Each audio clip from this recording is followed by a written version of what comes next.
This beautiful stone and half-timbered building is the Almonry. It used to house the Almonry monk from Evesham Abbey, and it was built right next to the Abbey gate so that the Almonry monk could give money and alms to the poor as they passed by the Abbey, but also it wasn't too close so that it didn't interfere with the day-to-day duties of the ordinary monks.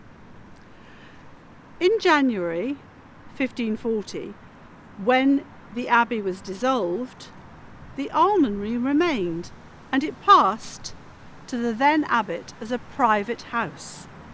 Nowadays it houses a heritage museum and some artefacts that were found by Edward Rudge when he carried out an archaeological exploration of the Abbey. And so inside we shall find lots of treasures. Let's go and explore.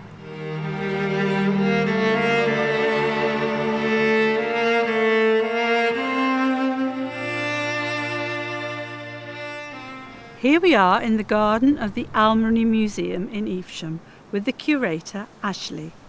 Before I turn to Ashley, let me just tell you that the Almonry Museum is run by the Evesham Town Council, and it houses lots of interesting artefacts that have been found from in and around the Vale of Evesham. It also houses the collection of artefacts that were left following the dissolution of Evesham Abbey and were passed into the hands of the Almonry by the Rudge family. Now Ashley, how long have you been curator here? Hello Elizabeth. I've been here for 5 years now, almost to the day. What's the most exciting bit for you about looking after these wonderful things? The building itself is really special.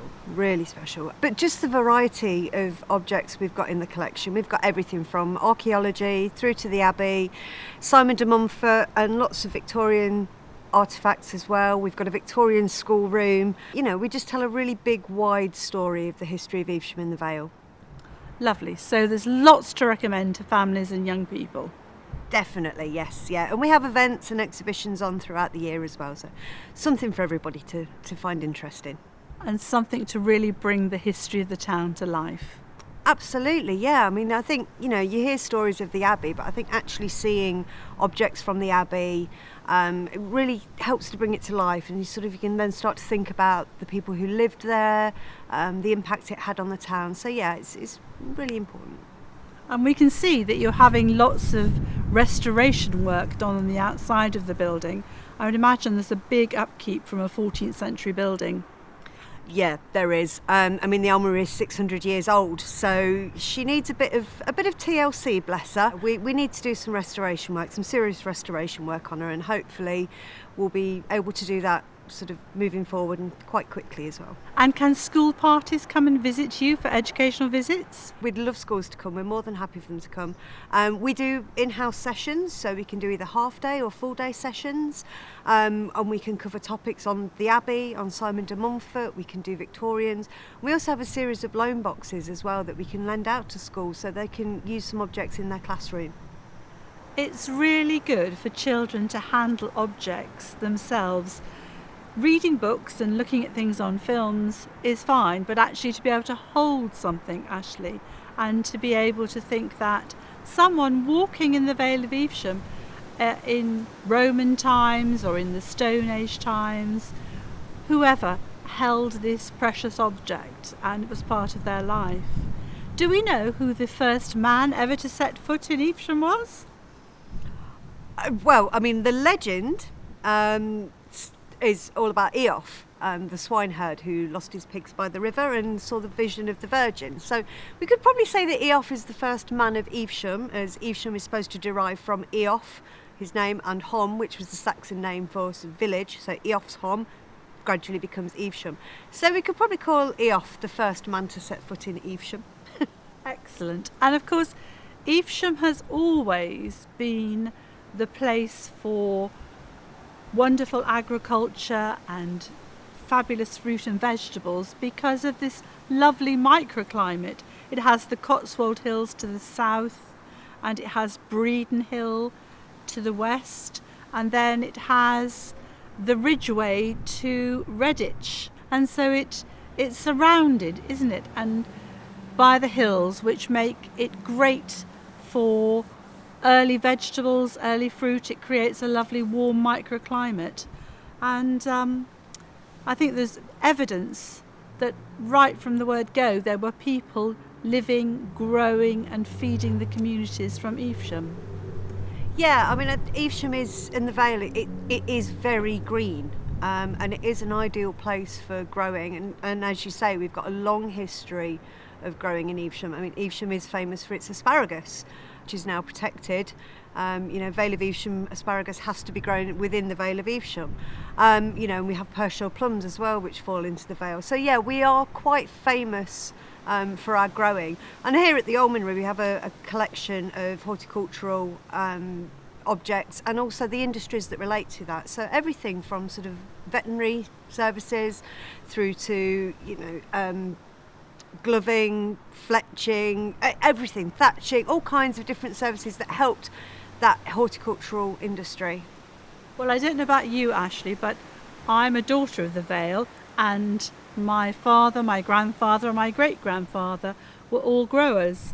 So right from an early age I was used to gathering the Pershore plums and using the asparagus knife to cut the asparagus, and yes, so I can thoroughly recommend the fruit and vegetables that come out of Evesham. But the Romans were very keen on getting food for their troops from the Vale, which is one of the reasons why they didn't sack the town. They sacked Ulster, Birmingham, all around, but with Evesham they decided to trade, didn't they? And there have been hordes of Roman coins found in Hampton and all over the Vale, so it's good to know that we've had a famous reputation for growing good fruit and veg. Yeah, we've actually got, up in the archaeology room, we've actually got 2 snail shells, large snail shells, and they were found locally, and these snails were actually farmed for food. So we've got evidence that, not only did they use the ground to grow their own food, but they also used this, like you say, this wonderful microclimate to grow their own snails for food. Excellent. If you like to eat snails, of course. So you have a variety of, yes indeed, so you have a variety of rooms, and in a minute we're going to go in and look at the Evesham Abbey room and look at the things that are remaining from the Evesham Abbey. If you had to pick one of your favourite rooms, Ashley, which would that be? My favourite, I suppose in story terms, is Simon de Montfort room. I'm a medieval historian, so the story of Simon de Montfort is fascinating. And a really important one, just sort of in terms of our political development and also internationally as well. But in terms of objects, I think the Abbey room is my favourite. Lovely. Well, thank you so much for sharing this very precious museum with us this afternoon. The Vale of Evesham is very fortunate to have a local art historian called Michael John Barnard. Michael has drawn this magnificent representation of what Evesham Abbey may have looked like. Here we've got the cloister arch, and up high the wonderful spire, which is 3 times taller than the freestanding remaining bell tower. The light shining through the windows gives it a very ethereal quality. And Michael based his drawing on a lot of the historical books written by Benjamin Cox. In the case here, we have the Matthew Bible, which is so exciting to scholars and those in school because it has a primary source record of the very day when the king's soldiers burst in on the monks as they were singing at evensong, and a monk called John of Ulster, who was illustrating the Bible, stopped what he was doing and recorded the arrival of the soldiers in pen and ink in the margins of the Bible. His record is in Latin, but here In the museum there is a translation which tells how the monks refused to stop their singing. Sadly, the abbey was then dissolved, and most of the stone used for building the famous houses in the villages and in and around the Vale. All the stone that was used for building was sold by Philip Hoby, who was granted the right to sell the stone for building. The rule was that anyone who bought the stone had to turn any carvings inward, and so if you visit the famous houses in and around the Vale, you'll only see the carvings from inside. Also, in this case, is the Ballard Charter, and the Charter passed money from Oversley to Oliver Cromwell. I think it was £4 a year that he earnt from the Oversley Charter, and it was granted to him in perpetuity. Egwin was the first abbot of Evesham. This is a sign for Evesham Abbey. And Egwin fell out with the Bishop of Worcester at one point and decided to go on a journey to Rome. For his journey, he shackled himself. This represents the shackle. And he threw the key to the shackle into the River Avon. He journeyed to Rome, travelling on his hands and knees. Pilgrims did in those days to make the journey as painful as they could so that they could reflect on their wrongdoings.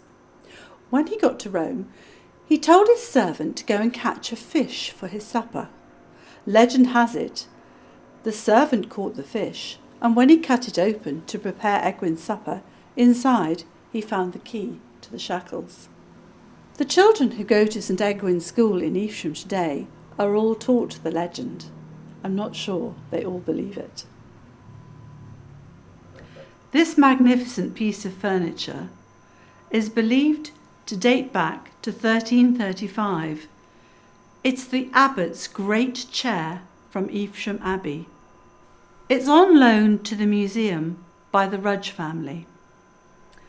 And it started life in the abbey and was taken away by Mr. Bayliss into the town and returned 250 years later to where it first started life. The carving is most beautifully ornate, bunches of grapes and cherubs, and it's quite daunting to think that abbots through the ages have sat in this wonderful chair. This beautiful model representing how the abbey might have looked shows just how impressive and how much it dominated the town of Evesham, and how much smaller by comparison the freestanding bell tower is. The monks in Evesham Abbey belonged to the order of Benedictine, which meant their habits were black. Sometimes they were called the Black Monks. A monk's day was very, very busy. They prayed at least 5 times. The first bell summoning them to prayer was just after midnight. They had jobs to do as well as praying. They had to grow their crops. They had to tend the sick, make medicines, grow herbs. And around the outside of the abbey, in the gardens, you can see their beautiful patches growing vegetables. They also grew vines for grapes and fruit trees which were brought from all over the world. The Romans, when they came here, brought a huge variety of different crops for people to eat. Cucumbers, carrots, radishes, these things were brought by the Romans. Plums, damosins, as we now know them, these came from abroad, brought by the Romans. Up until then, poor people in the Vale of Evesham would have lived largely on pottage, a soup with beans and rice and grains, which they would add bits to. It was only the very rich who were able to eat birds of all kind, meat, venison, and their diet was much more varied. But for everyday life, it was pottage, and quite a dull, boring diet. The monks had a hard life, praying, working, looking after the poor, and then of course there were all the people who came on pilgrimages. If there were any saints buried in the abbey, or any relics, then people would come from far and wide to pray and hope for a cure. Evesham was one of the 3 largest abbeys in the country. As such, it was very wealthy, and that is the reason why Henry VIII wanted it dissolved. He wanted to take the riches and the wealth for himself. The churches of All Saints and St Lawrence, adjacent to the abbey, are quite different. All Saints has very ornate stained glass windows. By comparison, St Lawrence has plain glass. One theory is that St Lawrence was built for the pilgrims to use on their visits to the abbey. That way, if they were ill or they had the plague, the people who lived in the town would stay well, and the church for the pilgrims would be St Lawrence. We shall never know, but it's quite possible that that was the case. It must have been a very dominating sight on the skyline if you lived in Evesham. Wherever you came around the town, you would have seen the imposing spire of the abbey. Now, sadly, we can just look in awe at the bell tower. As we go further round the room, we'll find some of the artefacts that were left in the Rudge archaeology. The town of Evesham nestles at the bottom of a peninsula that's surrounded by the loop of the River Avon. Down here was where the abbey was founded. On the 3rd of August 1265, and possibly the 4th of August, historians debate it could have been the night before or the morning of the Great Battle of Evesham, Simon, returning from victory at Lewes, where he'd captured Henry, was resting at the monastery, saying Mass before setting out in the morning. His force, which numbered about 5,000 strong, was divided. Part of the force were at Kenilworth Castle under the command of his son, also called Simon. Unknown to Simon at the abbey, his son at Kenilworth had been surprised by Prince Edward's forces, who had gone there not originally intending to murder and capture the soldiers, but to capture their standards and banners. This they did, largely because son Simon's men had retired early to bed, may have had too much wine. They were still high from victory at Lewes, and they slept. So it was very easy for the king's men to capture their standards. Armed with these, they headed off to Evesham. Simon, hoping for news of his son, set off early in the morning. His troop marched the only way out of Evesham, with the river at their backs, up Green Hill, a slope. When they started up the rise, they saw what they thought were Simon's banners advancing towards them, the cavalry coming to their aid. But it was, in effect, the enemy marching towards them. Prince Edward took the centre stage. On his left, Roger Mortimer. To his right, Gilbert de Clare. Their forces spread out in a long line. They didn't know quite where Simon would go or where he would attack. but their plan was that when he attacked, their two forces on the wing would encircle Simon and cut his army to pieces. Simon and his men advanced up the hill, full of excitement. His son was coming towards him.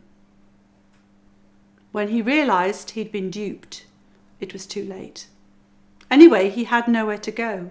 His retreat was cut off by the river.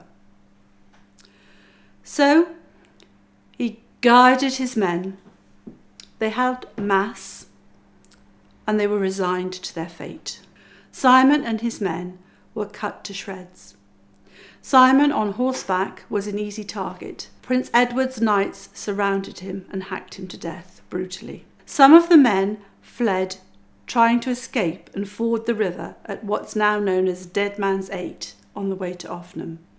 Those that weren't slaughtered were drowned. So the day ended in death and defeat for Simon. His body was hacked to pieces and his torso was later recovered by the monks and interred at Evesham Abbey, as was the body of his son, Henry. Prince Edward and his forces were victorious, and that was the end of the Second Barons' Revolt. But Simon will always be remembered because he tried so hard to establish democracy and was considered by most the father of what we know as our democratic parliament today.